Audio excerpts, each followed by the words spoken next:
Welcome to 2026, a brand new year. And what plans have you got? My plans are to get my van sorted, get on the road properly, do a bit of vlogging out and about in the countryside and see where I get. This used to be a beautiful place where I'm walking in, but all the woods have all been chopped down.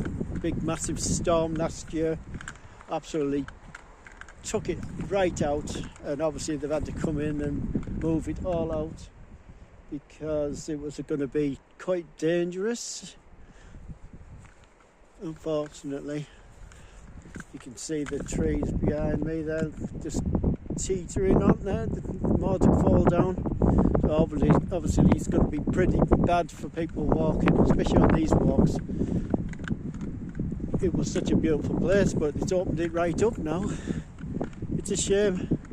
We're up at near Emsley. We're not far from Emsley. It's around about 10 minutes, 15 minutes down the road. Yeah, perfect place at one time, but it's such a shame that it's just spoiled the whole place. Love coming here.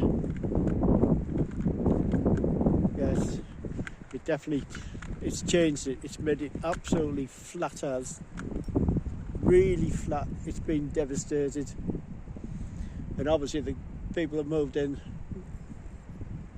the people with the who owned it on the land, and it's just totally, had to flatten it for safety reasons. It's such a shame.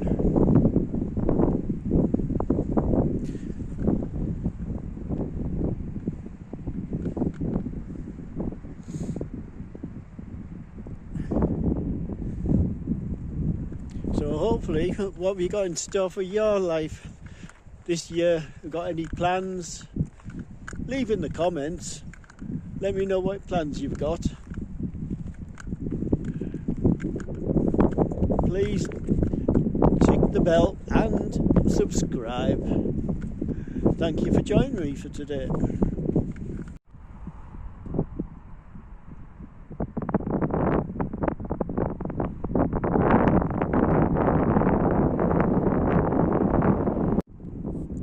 Yes, back in around about June, July, we had absolute high winds, took all ice out. It was, it's devastating to see it like this. But they had to do what they had to do. But it was a perfect spot. People just flocked here. Nice walks, everything. I suppose the walks are still here now, but yeah, it's just a shame to see how it's happened.